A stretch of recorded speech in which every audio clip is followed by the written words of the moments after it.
3, which is new unit training. Consider this unit of training to be a lot about customer service, and we're going to get into hands-on training as well. In Module 3, we're going to go through recommended steps for many basic cleaning tasks. We're also going to see some videos at some point. Our ultimate goal here is to make sure all the cleaning services meet or exceed our brand standards. Quality is super important. However, times do occur when they're not totally satisfied, so we're going to go over some items if they're unsatisfied, how we recommend you handle and how quickly you should handle it to make sure that we're addressing all of our customer complaints and we practice good service recovery. Anybody can clean, but we have a certain method that we think will provide you with the greatest chance for success. So we're going to go through all of the different steps that you should follow for best results and efficiency. So Module 3 is broken down into really 5, and I kind of combine 4 and 5 together sections. Account loss prevention, room by room cleaning, encapsulation, which is a carpet cleaning method, extraction, another carpet cleaning method, and then we always will talk a little bit about customer service because that is the key to our success. Our goal for you, the objectives of this module is by the end of it, hopefully you can state our approach on handling customer issues and complaints, state the steps necessary for recommended main cleaning tasks that you or your employees will perform. You'll understand the encapsulation method of cleaning carpeted floors, and the extraction method of cleaning carpeted floors, and then hopefully cite the most efficient order that these tasks should be completed to clean in a profitable and more efficient way. Remember, the biggest cost to you is going to be the labor to clean. So the more efficient you are at cleaning, the more profitable your business will be.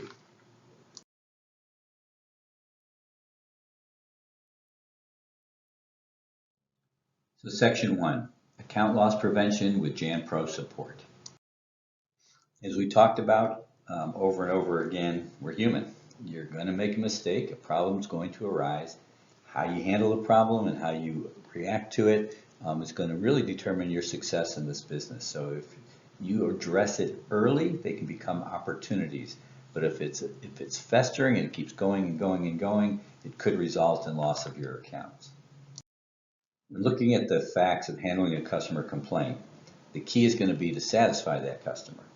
So the 2 key factors in considering that is the severity of the complaint and what consequence from the failure to perform and address that complaint. So we believe in a team approach when resolving any kind of customer complaint. Really, step 1, we're going to get with you, our field service consultants or representatives will get with you to look at the complaint. Might be as simple as just a phone call or as complex as we have to revisit and inspect it. If it can't get resolved real quickly, then we'll work with you to develop a plan to establish your credibility with the customer. And then step 3, we're going to take a very proactive approach and we'll help develop an action plan.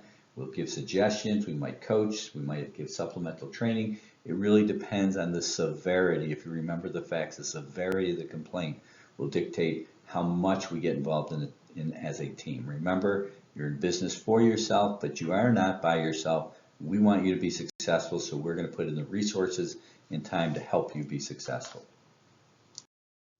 So let's say, how was a complaint received? Let's say it was by telephone or phone. It could be a phone call to our office, your cell phone. They could text you.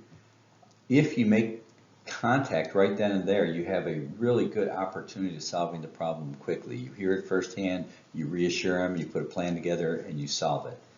So you can really call the customer and our field service representatives with any concerns, but that's really the quickest, easiest way. They call you, text you, you can resolve it right there, and you do.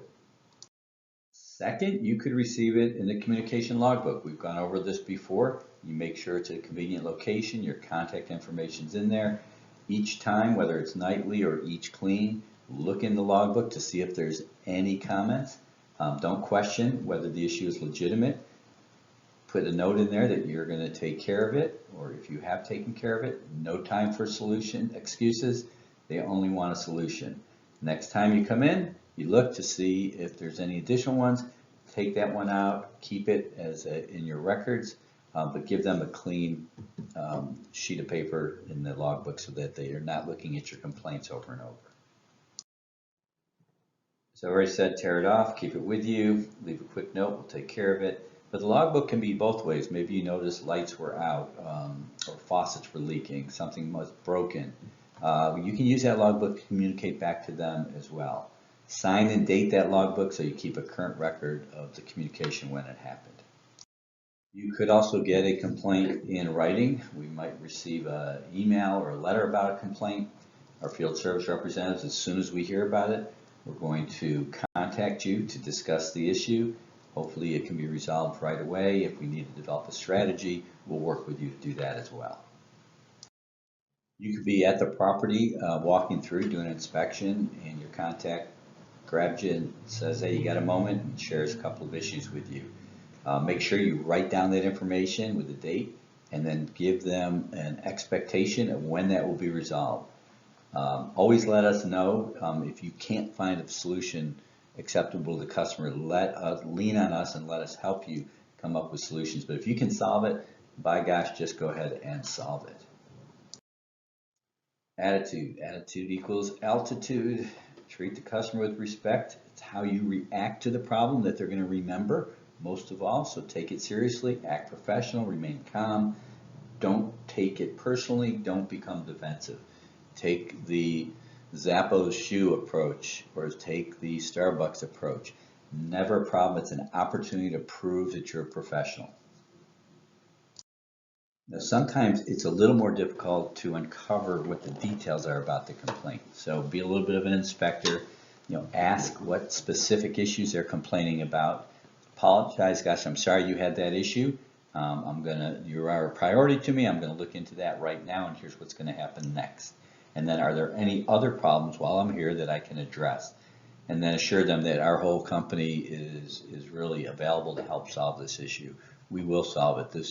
This is not what they call a proverbial brain surgery. We can fix it if it's a cleaning issue. Not to dwell on the negative, but the reality of it is if a complaint's not handled correctly, customer satisfaction, they or us may request a change, and that might mean that you might lose the account.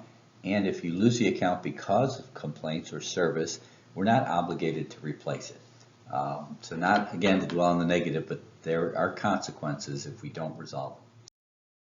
And just know that if we do lose it, if there are any unpaid notes, they'll still be due until a new franchise owner saves the account. At that time, if they save it, then your notes will be canceled on that account. It costs more to develop new accounts than it does to take proper care of the customer you already have. So it's very expensive to go find a new customer.